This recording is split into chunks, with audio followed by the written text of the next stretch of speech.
మంగళవారం పెద్దపల్లి జిల్లాలోని గాయత్రి జూనియర్ కళాశాలలో అట్టహాసంగా ఫ్రెషర్స్ డే వేడుకలు నిర్వహించడం జరిగింది.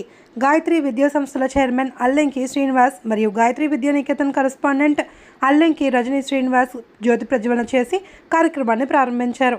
అనంతరం అల్లెంకి శ్రీనివాస్ మాట్లాడుతూ ఇంటర్ విద్య అనేది చాలా ప్రాముఖ్యమైనది అని, విద్యార్థులు కష్టపడి చదివి అత్యున్నత స్థాయిలో ఎదగాలి అని, మన కళాశాలలో ప్రతి సంవత్సరం ఇంటర్ విద్యలో రాష్ట్ర స్థాయి ర్యాంకులు సాధిస్తున్నారని వారికి అభినందనలు తెలియజేశారు. అదేవిధంగా ఈ సంవత్సరం అత్యున్నత ఫలితాలు సాధించాలి అని సూచనలు చేశారు.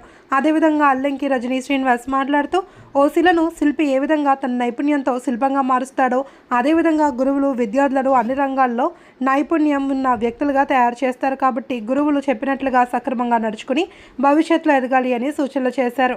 కే అనుశ్రీ 464, బి శ్రీహర్షిని 460, సనా మహావీన్ 436, అదేవిధంగా 7 అత్యుత్తమ మార్కులు సాధించి విద్యార్థులను ఘనంగా సత్కరించడం జరిగింది.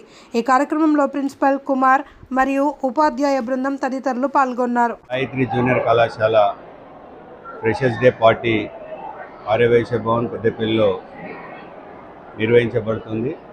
ముఖ్యంగా నూతనంగా వచ్చిన విద్యార్థులు స్వాగతం పలుకుతూ ఈ యొక్క కార్యక్రమాన్ని ఏర్పాటు చేయడం జరిగింది. విద్యార్థులకు వాళ్ళకు ఇంటర్మీడియట్లో ఏ విధంగా చదువుకోవాలి, అదేవిధంగా పాటించాల్సిన సూత్రాలు, అదేవిధంగా ముందు ఉన్నత స్థాయిలో ఉన్నత విద్యను అభ్యసించడానికి ఇది ఏ విధంగా దోహదపడుతుందో వారికి చెప్పడం జరిగింది. అదేవిధంగా మనం ముఖ్యంగా మన భారతదేశంలో చదువుకొని చాలామంది విద్యార్థులు విదేశాలకు వెళ్ళడం జరుగుతుంది. విదేశాలకు వెళ్ళి మన నైపుణ్యాలను ప్రదర్శించడం కాదు, ఇక్కడ మన దేశంలో చదువుకొని మన దేశమే అభివృద్ధి చెందే విధంగా నెంబర్ 1 స్థాయికి ఎదే విధంగా మన యొక్క నాలెడ్జ్ని మన దేశ అభివృద్ధికి ఉపయోగించాలని, ఒక ఉద్యోగమని కాదు ఏదైనా ఒక ఎస్టాబ్లిష్మెంట్ కావచ్చు లేదా ఏదైనా స్వయం శక్తి మీద నిలబడే విధంగా కూడా ఏదైనా స్థాపించి ఒక నలుగురికి ఉపాధి కల్పించే విధంగా వారికి ఎదగాలని నేను సూచించడం జరిగింది.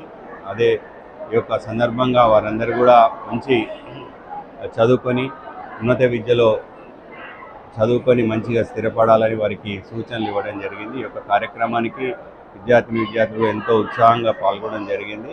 అదేవిధంగా అధ్యాపక బృందం కూడా చాలా చక్కగా వీరికి సూచనలు ఇస్తూ ఈ యొక్క కార్యక్రమాన్ని నిర్వహించినందుకు అందరికీ నేను ధన్యవాదాలు తెలియజేస్తున్నాను.